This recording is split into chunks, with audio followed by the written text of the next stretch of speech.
Hey, I'm Dave Rubin. Welcome to the Rubin Report, which is Vladimir Putin's favorite show. Okay, we've got two of my favorite guests, Jenn Hoffman and Dave Holmes. I was just informed they did a pilot together once called Gas Psychos, which, well, I don't know. Shockingly, never aired. Never aired. The never aired pilot. We will try to find it and bring it to you next time. All right, we got a lot of great stories for you, and we're starting off with this Stoli boycott in Russia. You know, we talked about this last week. The Olympic 2014 Games are in Sochi, Russia, and Russia has been doing a slew of anti-gay stuff, all these new anti-gay laws. They can arrest gay people now. There's been a ton of hate crimes, all absolutely terrible stuff. And in response to this, the gay community here in the United States, and all over the world actually, spearheaded by Dan Savage, who is a sex therapist but somehow has become like the end-all be-all to the gays, are launching a boycott for Stoli vodka products. Let's take a look at the statement.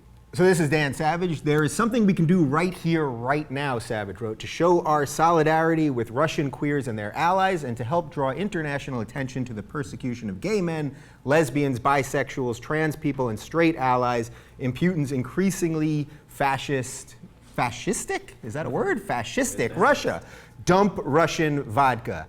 We can also show you the image of the official boycott logo, because you got to have a logo if you're doing a boycott. You got to share it on Facebook. No one knows what to do unless you know how to share. Yeah, you have to share everything. Now, real quick, it should be noted that actually Stoli is not even based in Russia. They left Russia about 10 years ago. They're based in Luxembourg. Also, they're involved in a lawsuit with the Russian government about branding right now. They have sponsored gay pride things in the past. They're sponsoring gay stuff right now. They've already issued plenty of statements backing the gay community. This seems completely misguided to me. This is like boycotting Snapple because you don't like America's drone use or something. Like, I just don't see the connection between a company and the government. Are you guys with me on this, Jen? It's confusing because I'm not exactly sure if it's Luxembourg or Latvia, but supposedly the holding company that still owns it is Russian-based, right? And they still make it in Russia. Right. The raw materials are still Russian. I think it's still distilled in Russia. So it's something. But does that make a difference? Like, does a vodka company run the Russian government and make their laws? These kinds of things, I think, affect the wrong people. I don't think Vladimir Putin is really going to be too bothered by it, and I think it's going to, the people who provide the potatoes or whatever goes in. Right. I'm not real up on. Living wherever, like in a field, and need their income from actually making the vodka, or now maybe could be affected by it, but not the government. Yeah. But it seems to me like a boycott is something you do when it's like you don't like an episode of Modern Family or whatever, or like, you know what I mean? Like, this is a serious thing. Like, they're throwing gay people and trans people in jails. It's not like, it's not like, oh, we don't like, they don't have enough social services for lesbians in Russia. No, they're like wholesale putting gay people and their supporters in jail. This needs to get serious. So, like, I think this thing is kind of weak, but if it makes people take notice, then it's a good thing. I think let's put all our cocktails away for 5 minutes and figure out what it is that we're actually going to do. Like, let's pull out of this Olympics. Right. So you think the United States should actually pull out of the Olympics? Do you think that that's like a legit, because this is such a severe human rights issue? You either believe that gay people are people or you don't. And if you believe that they're people, then this is wrong. And you can't you can't go halfway. Yeah. Sure. It's kind of like the Chick-fil-A thing. I mean, people boycotted Chick-fil-A when they were saying, they obviously are giving money towards anti-gay marriage, things. But then in the end, Chick-fil-A still prevailed, still exists. There's still a line around the corner to get in. So it's great that it'll make people more aware. There's media awareness. We're talking about it. Russia eventually will have to make some sort of statement if they feel like it, or at least Russian companies, maybe not Putin himself. Right. So the media awareness is great. It's great that people feel like they're doing something, but just the absence of drinking a certain vodka and ordering a different vodka instead at a bar, like you were saying, just put down the drinks and maybe talk about it, isn't really going to affect any social policy, enact any change or anything real. Do you think you also actually strengthen the other side's hand in a weird way? Because Chick-fil-A is the perfect example. Their sales had never been better when this whole thing was going down with them. So you may end up, you're going to hurt Stoli, which was just the random one. There's plenty of vodka companies in Russia. They picked Stoli to attack, but you may end up helping other Russian Russian vodkas, although some other vodka companies from outside Russia are now really doing a lot of promotion and promoted tweets on Twitter because they want to jump on the anti-Russia thing. I don't think the thing, well, first of all, the thing was never just Dan Savage. It started as Queer Nation, and he sort of gave it a bigger platform or whatever. And it also has never been just dump Stoli. That's a quick and easy way. It was supposed to be all, but vodka. it seemed, for whatever reason, it seems to have jumped on Stoli. Stoli is cheap and easy to buy, and people recognize Stoli, and because it actually has, it says from Russia and a lot of things, some of it says bottle. They all say different things, by the way, the different bottles of it. I was just in Palm Springs this weekend, and every single restaurant there that I saw, I don't know if they have this in West Hollywood right now, because I haven't been out and partied in West Hollywood in a while, but in Palm Springs, which is obviously a very gay-friendly community, the restaurants do have signs up that specifically say we are now not serving Russian vodka, and they have a little rainbow martini glass, and it's all very cute, and at least I didn't know about it, so at least it did raise my awareness. It raised the awareness of the people that I was there having my brunch with. We were very aware at brunch. So you were having brunch, which is pretty gay, so you're already doing something pro-gay. Gay is okay. It was a bunch of straight people having some gay old brunch. Yeah. Brunch is either gay or like annoying girls, and I'm an annoying girl, so I was having brunch. But yeah, I mean, at least I love being sat next to you at that's brunch. really cool. and your people. Talking shit about our boyfriends and all the horrible, and are still in our clothes from last night, being terrible people. The best. Brunch is a terrible thing. Yeah.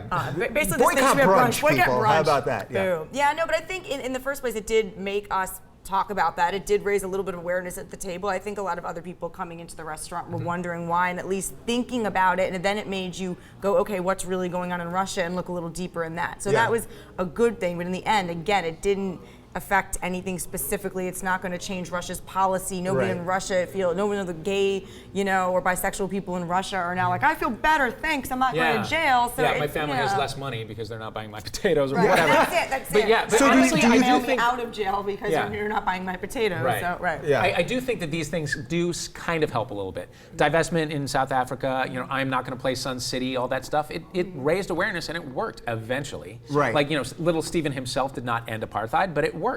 Right, so do you apartheid? I think. I don't know, guys. Versus Ibiza. Yeah. We're getting very serious here. So do you think that in the short term that perhaps harming some of these companies, which again, we're all agreeing you're just really harming the potato guys and the people that work in the factories, that really in the bigger picture, that is it worth it? Do the ends justify the means in a case like this? I think so.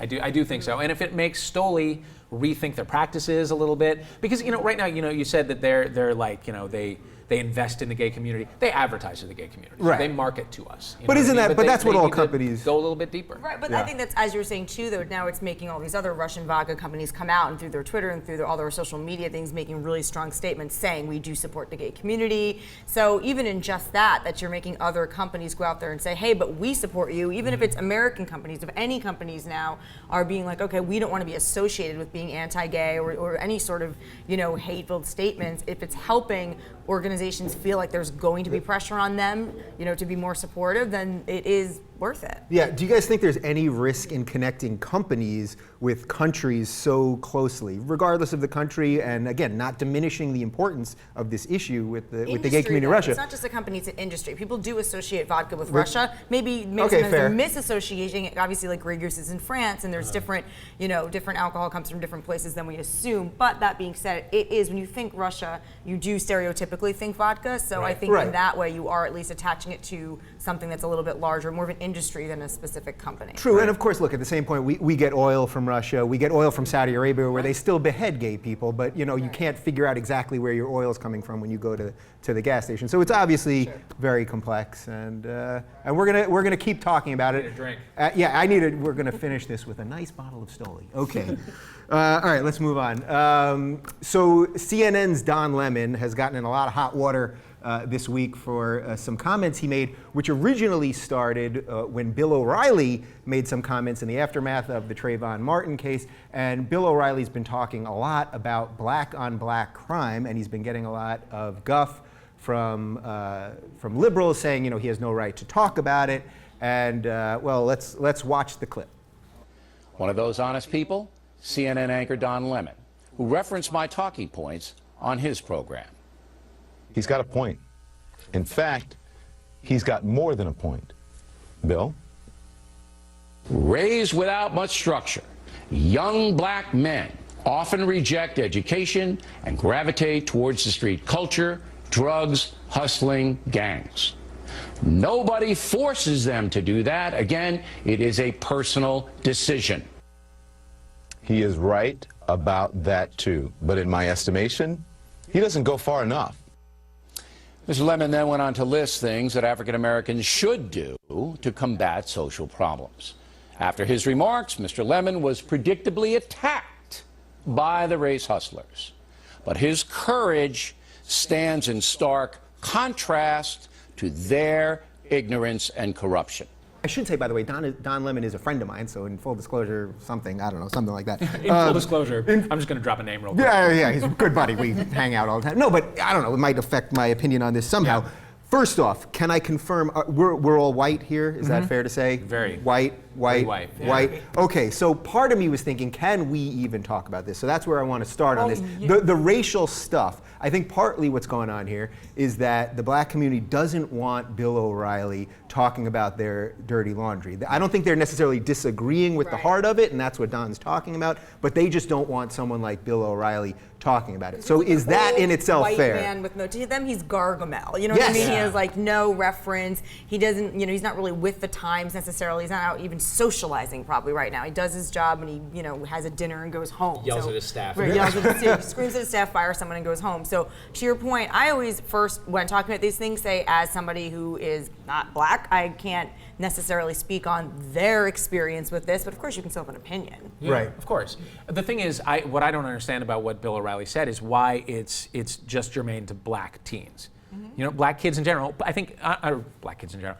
Kids in general gravitate towards that kind of thing, especially economically disadvantaged kids. So it's not strictly a black problem. Right. I think if you go the Jesse Pinkman route, you're going to have a tough time getting jobs. That is a white problem and a black problem. If you dress and look and if you act any way that is sort of outside of corporate America, you're at a disadvantage. It's not a hateful thing. It becomes a hateful thing when you're Bill O'Reilly and you say that it's only black kids who do that. Right. Sure. Which Now, there's just no evidence. But the people that are defending O'Reilly are saying he's bringing up a legitimate argument that, yes, Bill O'Reilly's not, I don't think at least, he doesn't seem to be diminishing what happened with Trayvon at all, or even defending Zimmerman. It seems to me that he's trying to address a separate issue, which is the black on black crime. But it's just simply they don't want to hear it from him. Timing is a problem, and also the fact that he attached it to the Trayvon Martin thing. If you still want to attach the fact that this kid should be dead in any way because he was wearing a hoodie or because he looked maybe a little like he wasn't on his way to his corporate job with his briefcase,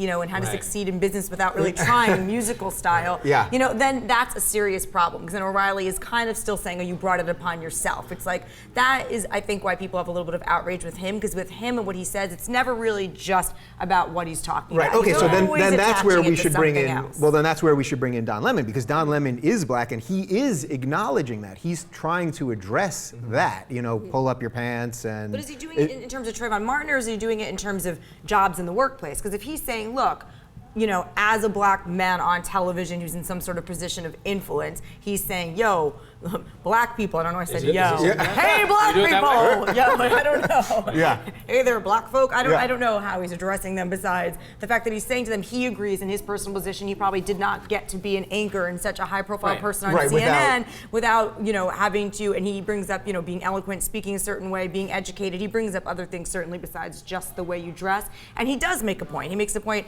as you were saying, not just for the black community, but for any teenagers that, are just not just appropriately, they're probably not going to get the job over somebody else who comes in looking a little bit more work appropriate. Right. And I think him as a high profile black man was saying, speaking to his community specifically, saying that he agrees and he wouldn't be where he is, and probably his peers wouldn't be where they were unless they took some sort of responsibility for their behavior and the way they present themselves. Right, so that's the part that I find sort of bizarre about this whole thing, is that the way it seems white people's reaction to Don Lemon. Don Lemon, no community should have the same opinion about anything. You know what I mean? There shouldn't be one uniform opinion on anything. So the way even Don's guest in the original clip on this immediately attacked him and said, oh, you're buddies with O'Reilly now and he would love what you're saying.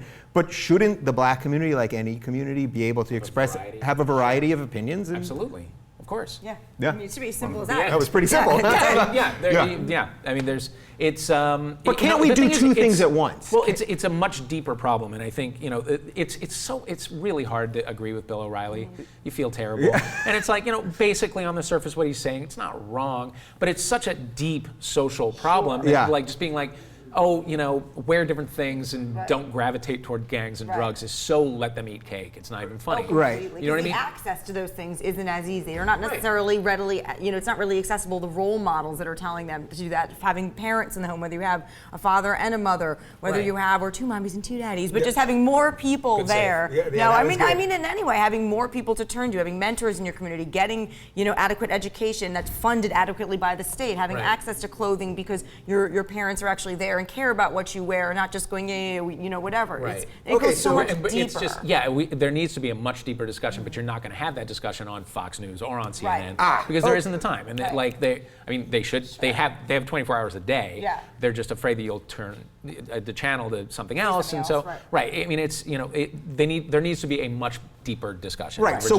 even us here, we're doing this here in 6 or 8 minutes, real quick. But is part of the problem that we don't seem to be able to discuss two things at once in America. So everything is one side screaming one thing, the other side screaming the other. Instead of in a way, I think they're both making legitimate points. There are obviously racial problems in this country without question, and that nobody's arguing that. But then can Don also make his point in any sort of dialogue? And I think what you're basically saying is not on TV. Yeah. Just as we can't get as deep in it too, Dave's absolutely right, because it does go back to everything else that you have to go down to. And it's also individuals. Every individual has a different situation, and also goes down to teenagers. I don't think when I was a teenager that I was in any way dressing, speaking, or acting inappropriately just to enter the corporate world. Like they would have been like, we're not hiring you. You're insane. We're not like, you have pink hair and you're, just all the different, I mean, I had pink hair last year and I'm a, supposedly grown woman. So I think there's lots of different factors that go into it that if we can't discuss it right here and we're not on that cable news pressure to have the ratings immediately, whatever, then how could they ever possibly get to the root of the problem? Right. And honestly, I would like to know more about Don Lemon's experience. I would like to know how he got where he got. But again, that is such a long story that TV is just not going to give him the time for it. I don't know if he has like a blog or if he's going to write a book or whatever, but I would like to read that blog or book. Yeah. All right. Well, I hope in our 6 or 8 minutes that we just did there, we gave you a little something to think about. Solved it. We definitely solved it. All the racial problems and the cable news problems all in one segment. Pretty amazing. All right, let's move on. Actually, we should have probably talked a little bit about guns in that last segment because that does have something to do with the whole issue. And right now, Arkansas is definitely the NRA's favorite state because Clarksville High School in Arkansas is going to be arming 20 teachers, administrators, and staff. Yeah, they're giving them $1,100 each to purchase a handgun and a holster. They're going to get training, and we will have armed teachers in the school. This is completely bonkers, but let's talk about it anyway. What a great learning environment. What a terrific way to prime your brain for new information. With hostility. The constant fear of gun violence. Now, you could argue that those kids are already living under the constant threat of gun violence, but it at least could be. Wait, how could you argue that? What because gun violence? People do break into schools. Okay. And shoot up schools.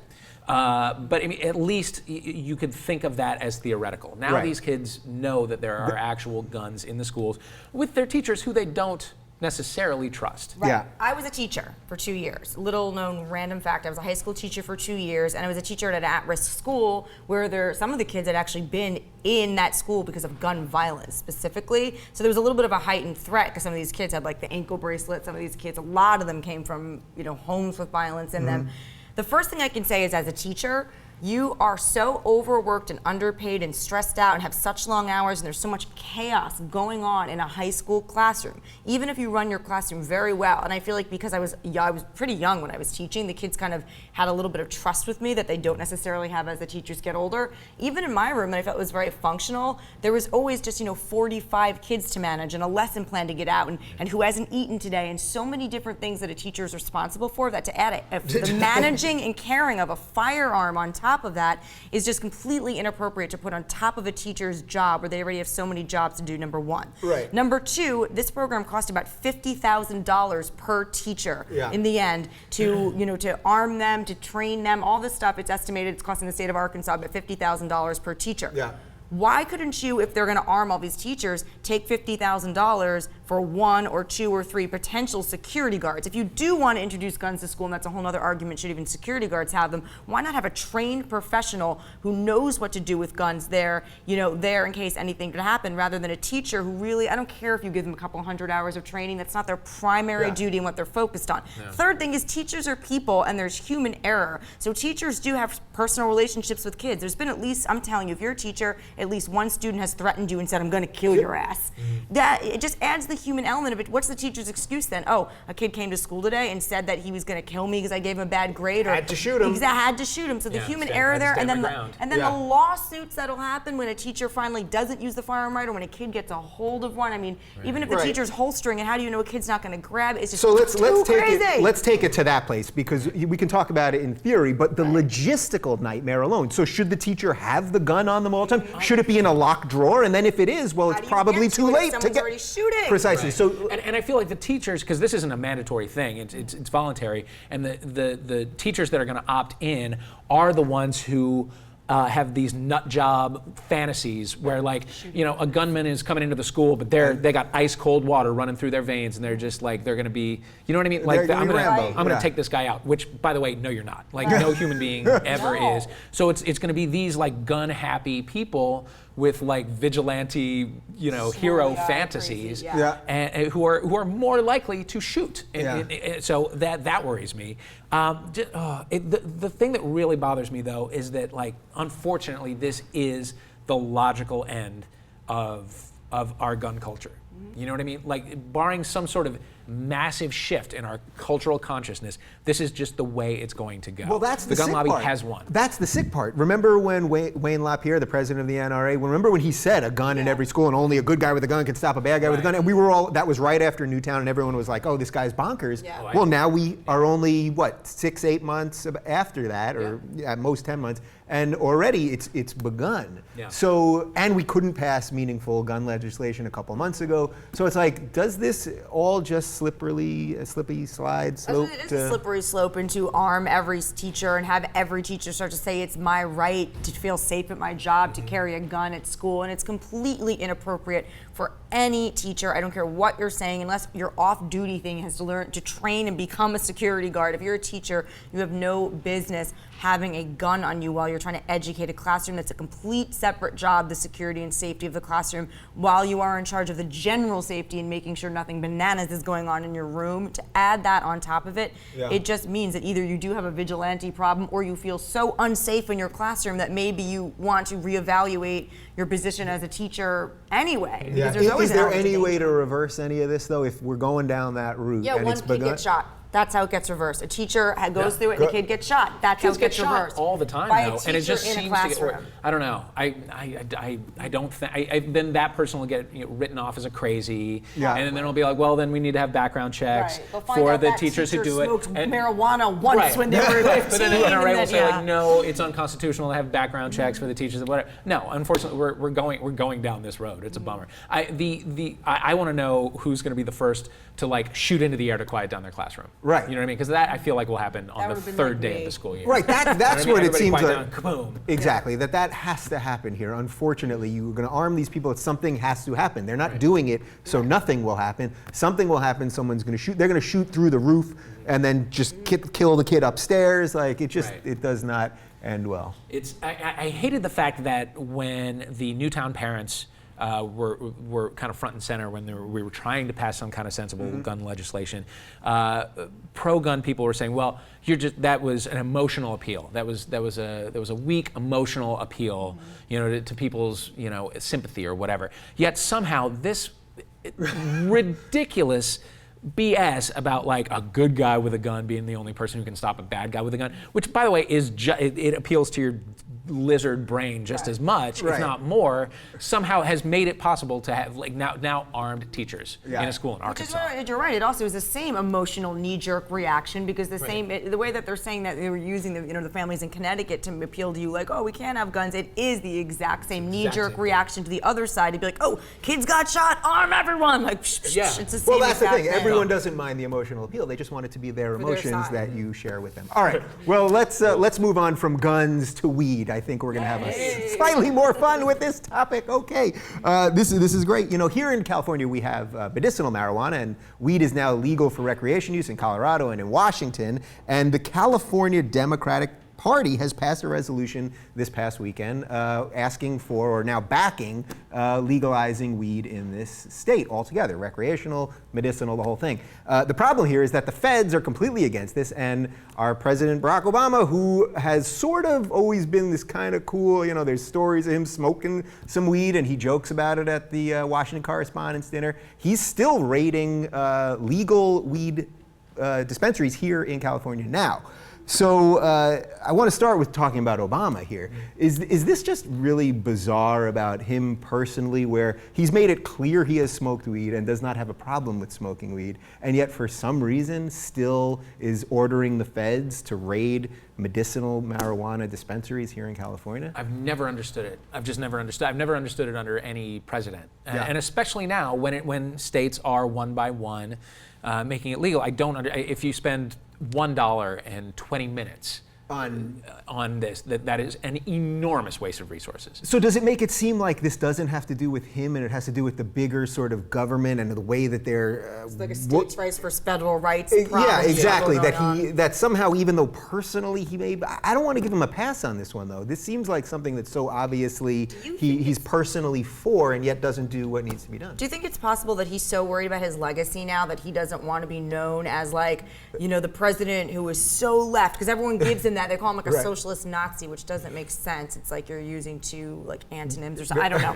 Either way, I think that sometimes there could be a little bit of fear with him that he doesn't want to be known as the president that was like, sure, have weed and be so liberal. The weed-loving, gay-loving. That's what I'm saying, because he's come out, finally he's come out in support of, gay measures, and he's come out in support of a lot of other things that people associate with being liberal.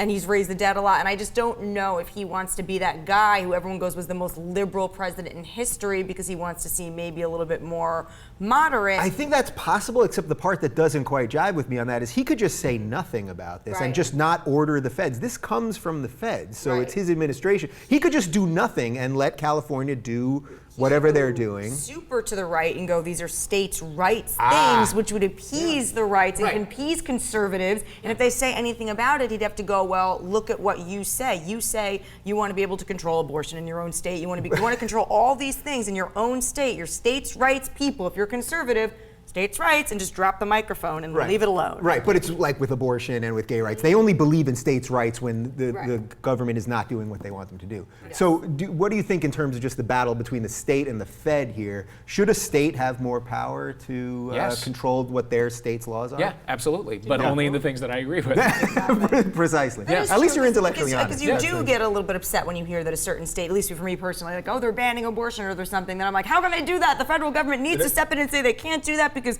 we have the right. And I'm like, well, we don't really have a constitutional right to abortion, so maybe that is a states' rights thing, and I will get heated about that, so I understand. But that being said, I don't know if marijuana itself is making people in other states so angry that they're going, oh, California, make sure they don't get their weed. I don't know if that's as much as an emotional thing. That's the part that seems bizarre to me, because I can understand the abortion issue is a life or death issue regardless of what side you're on.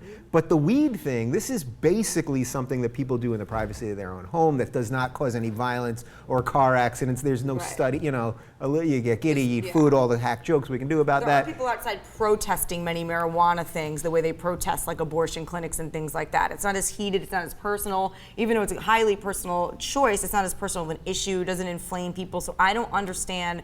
Maybe the DEA needs to keep going for some reason, or they need a hobby. To me, it doesn't make sense either why this federal. Could this be a government money thing? involved. Could this purely Gotta be be. a money thing that somehow by keeping weed illegal, the government in a weird way is making money? You know, if we really would get it to some conspiracy level because of smoking some weed, maybe it has something to do with you keep the war on drugs going because they're getting back-end money somehow in the Fed, something like They that. definitely are.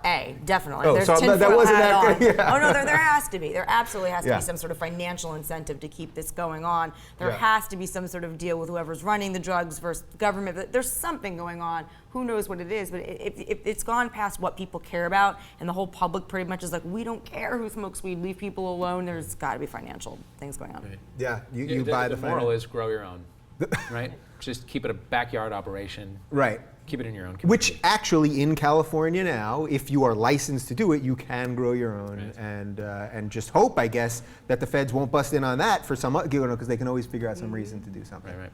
All right, we're all pro weed around here. Okay. All right, let's move on to Mark Zuckerberg and Facebook. Are you guys still on Facebook? It seems like it's lost a little bit of its joie de vivre. He made, Mark Zuckerberg, the creator or the guy who stole Facebook, whatever that whole movie was about, he made $3.8 billion last week. Billion, that's billion with the B. $3.8 billion in one day because I'm not even going to get into the specifics, the IPO and the stocks and blah, blah, blah.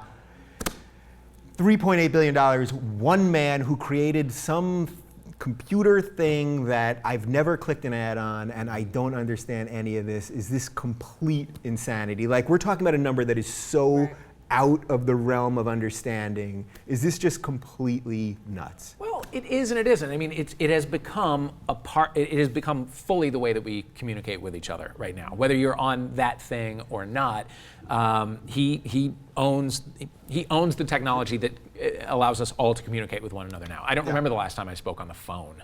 You know what I mean? Yeah. And even though Facebook has lost a lot of its luster, and it's become nothing but my relatives posting things from the Daily Current and thinking they're real. You know what I mean? Should we do you tell get people that? what the Daily Current The Daily Current is like, it's like an Onion, but like they were like, oh, let's be like the Onion, but not ever be funny, and do stories that are sort of within the realm of plausibility. Yeah. And they do that, and it is like and then it gets everyone Marcus and enraged. Michelle Bachmann file for divorce or whatever. That's semi-plausible. It's not real funny, Right. and yet it's all over my freaking wall. Yeah. But it's People like, being like, oh, I'm FG, can't believe this is happening. And you're like, it's the Daily Well, it Current. isn't Yeah. happening, dummy. Yeah. Right. That and Farmville invites or whatever. But I mean, it truly, like, it is. It is the vehicle through which all communication takes place now. And For they also better or have for worse. so much of your information, your preferences, Right. what you like. You've allowed other applications to access it that therefore know what you like. I think that's really that people go, what is it worth?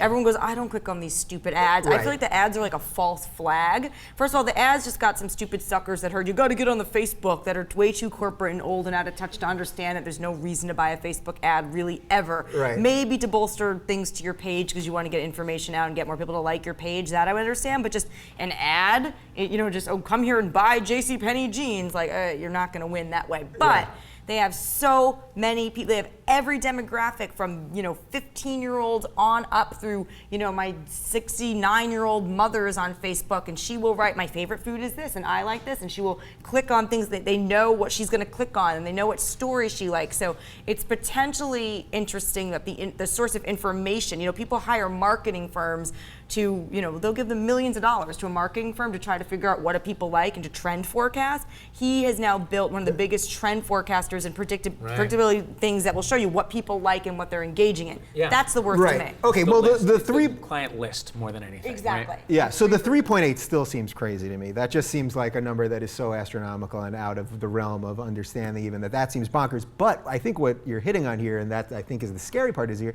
he's really buying us. What he really owns now is a piece of all of us, and we just keep giving more pieces of ourselves. What is it about us that we all have this feel? We've talked about this a lot on the show about why we keep giving all this information, but what is it about humans that we just keep giving away everything, and now the government's watching our metadata and that whole thing, and it's like, are we just going to keep giving everything away until we're just part of the matrix, I You know, guess. honestly, my parents raised me never to give people your information. Like always, you know, if somebody like calls up asking a question or whatever, hang up. Hang up on them. Yeah. But now it's just like, sure, if you'll let me like write a blog post or whatever, I'll tell you everything about myself. Foursquare, you know, you couldn't even tell somebody where you were going, where you were, where our house is, any information back in the day. I remember that too. You never talk to strangers, don't say anything, and you're right. Now you're actually Facebooking where you are, you're Foursquaring, checking in, you're saying all your preferences, you're actually listing your relatives. How they have the relative finder on Facebook, so it says your aunt is this person, your uncle is this person. So if we're all aware of it, though, we're all aware of it, and yet we're willfully doing it. I'm literally talking about the three of us. Because everyone's doing it. If you go, well, everyone's doing it, then how are you in individual danger? It seems more palatable. Yeah.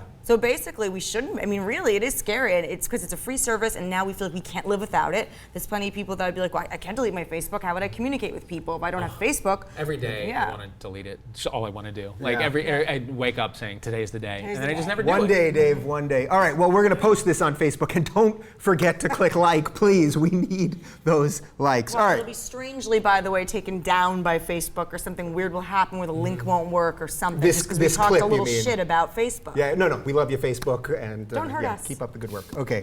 All right, one more story for you. So Nate Silver, you guys may remember Nate from the election. He is the guru of predicting elections. He runs the 538 blog. He just went over to ESPN, so he's already dominated the political sphere. He's moving over to the sports world.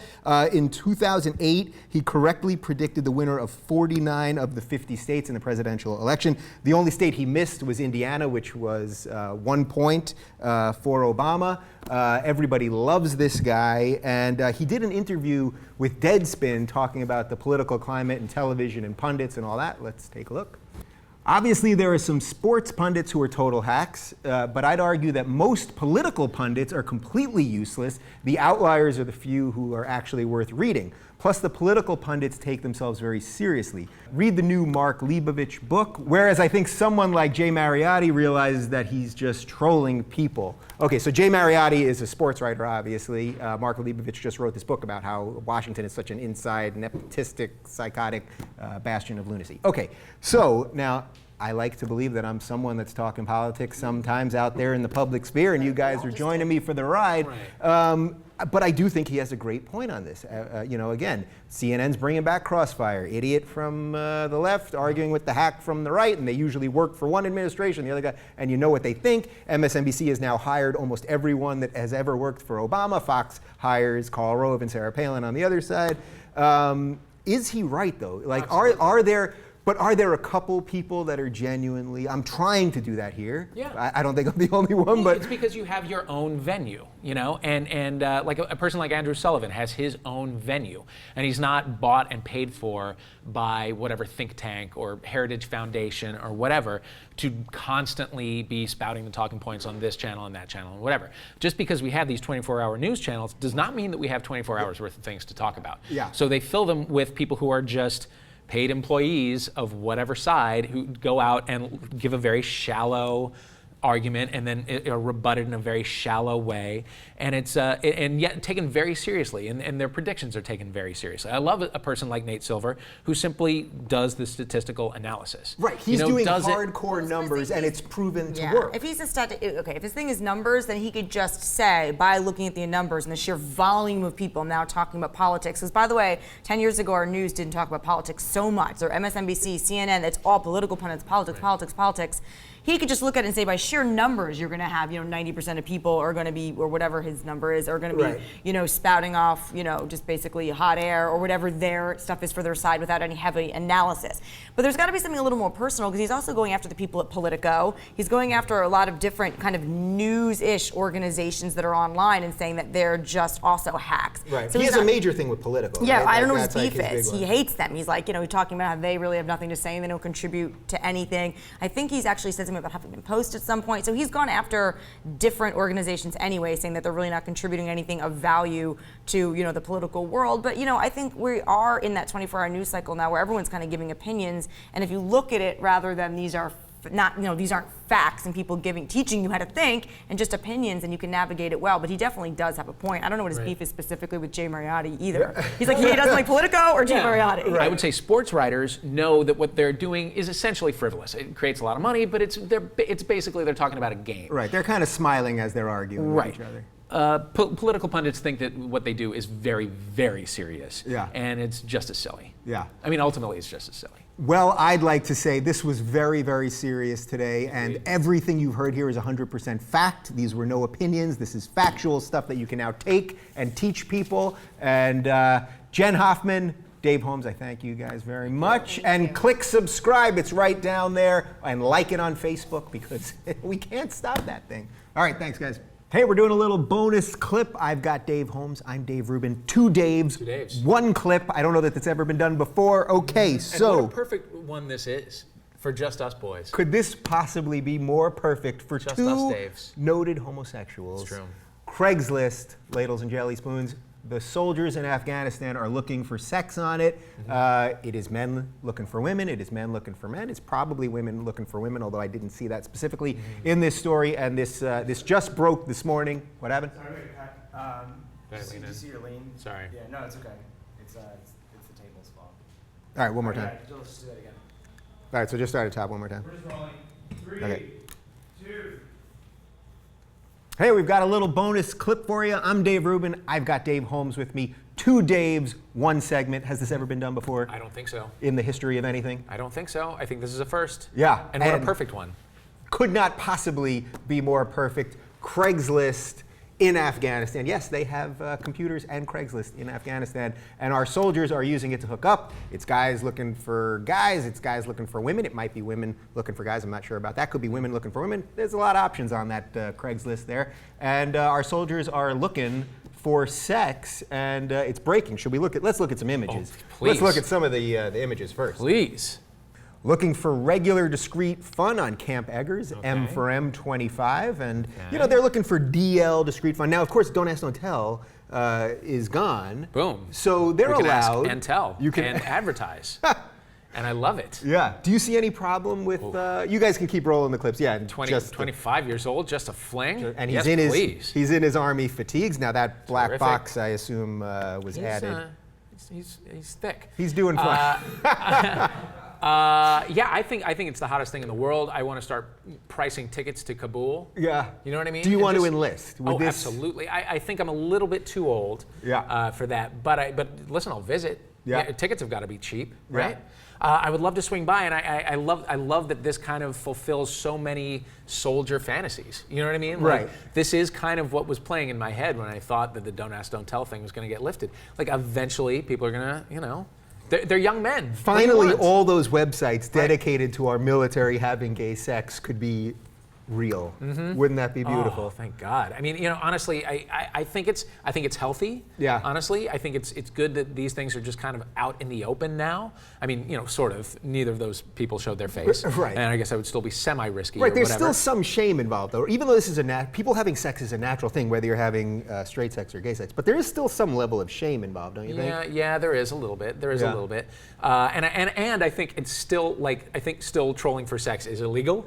Is illegal by the standards of the army. For anyone, for heterosexual, homosexual, whatever. Yeah. I still think that kind of thing is still not acceptable under military law.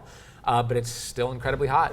And anything, that your Tony Perkinses and your Brian Fishers are going to get their knickers in a twist. And I think anything that makes that happen is healthy. Yeah, what I think is fascinating about this is if you guys looked at the top of the clip there on the Craigslist post, it's actually, those are from Iraq because there was so much of it happening in Iraq. If we were to scroll to the top of that, trust me on this one, oh, you can see it up there. See, these are Iraq personals. Because there was so much, encounters. so the ones in Afghanistan are using the Iraq personals just because there was so much DL sex happening in Iraq. So that kind of just tells you that this stuff always goes on. Oh, Do you think yeah. there's any drawback to it? Do you think you need sexually repressed or, sexually frustrated people to get out there and kill the enemy? No? No. I mean, People no, getting I want laid, 'em- they're better. Yeah. I want them doing it left and right. I want them staying in shape. You know what I Yeah. mean? However they can. All right. Yeah, I honestly, I do. I think it's a healthy thing. Get out there and get you some, boys. All right, that was the most pro-sex, pro-army segment we've ever done. I'm proud of us. Okay.